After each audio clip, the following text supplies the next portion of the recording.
Good morning, everyone, and welcome to the pea patch. So these are two 4x8 beds that I'm growing out different varietals of peas.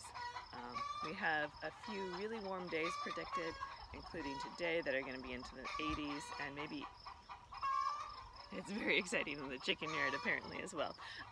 So in the 80s and 90s as well, and anything over 80s, peas really start to get grumpy and they just kind of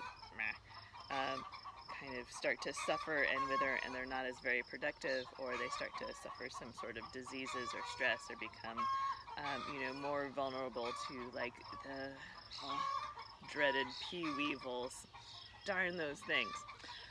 So peas, especially soup peas and medieval peas, are one of those things, the more that you dig into, the more you realize that you don't know.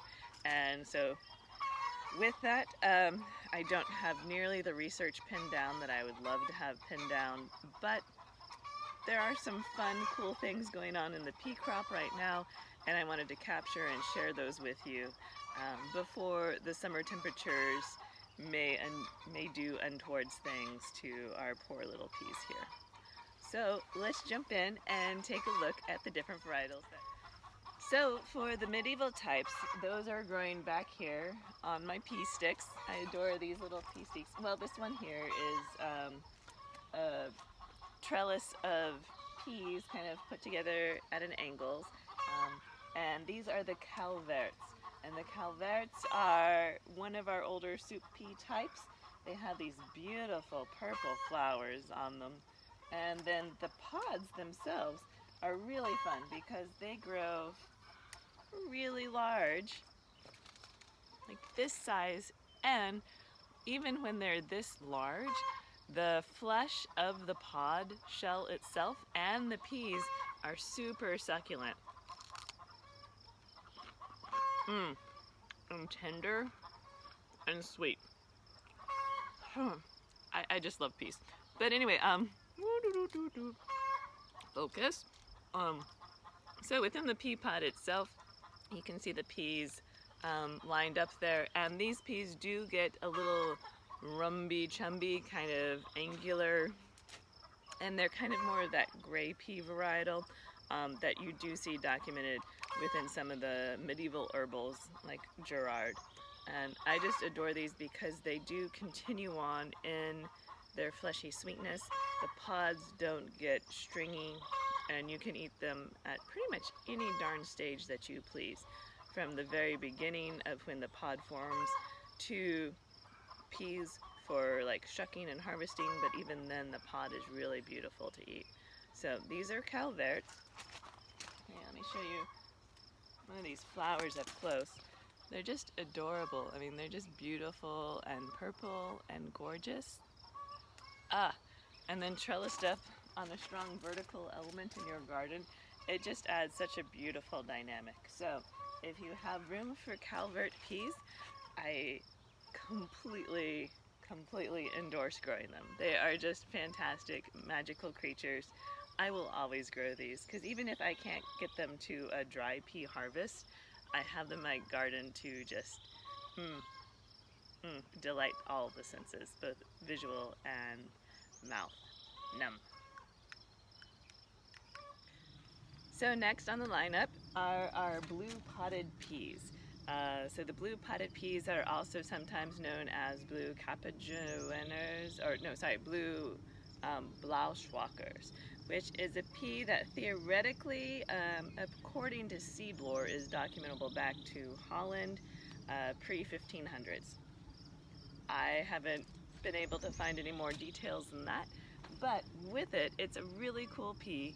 The only thing that benefits of this pea is it's beautiful, it's delightful, and what's fun is that the pod itself is purple, right? And so this adds a really beautiful, fun element to your garden-scape, both just a visual dynamic, and then also the flowers themselves are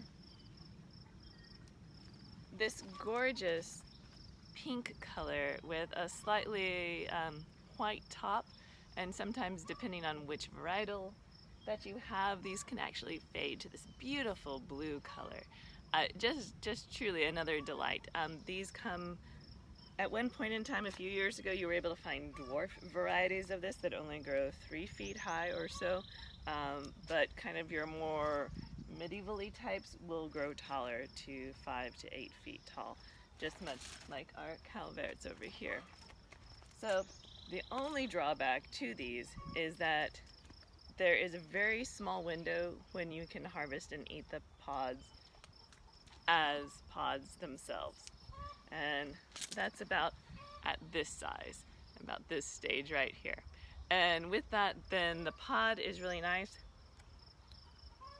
There's kind of this slight dusky, deeper flavor to it. It's not quite that sugar punch. Definitely not quite as sugary as our modern snap pea varietals, and even less sugary than the Calverts that we just tried out.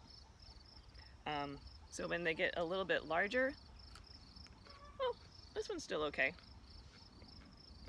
The pod starts to get leathery. Ugh. And when they get this hard, or to this size, when the peas just start to develop inside, you can start to see the bumpy bits. Yeah, this is no longer for fresh eating. Your best course of action is just to let it sit on the plant for a little bit longer and develop those peas, and harvest them either as green shelling peas or as dried soup peas. As green shelling peas, again, their sugar content is much less, and it just has this nice, much more deeper, meatier flavor to them.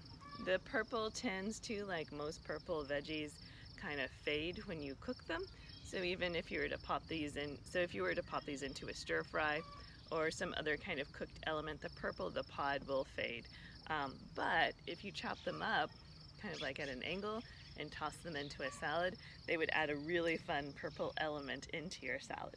So these are your blue purple potted peas. Again, also something that you can document to the medieval time periods, or at least you can document per seed lore that they did exist back then. I have yet to find this exact type in an herbal or in a document, but again, just because absence of proof does not mean proof of the absence. So I don't know. I think they're super fun. I love growing them in my garden.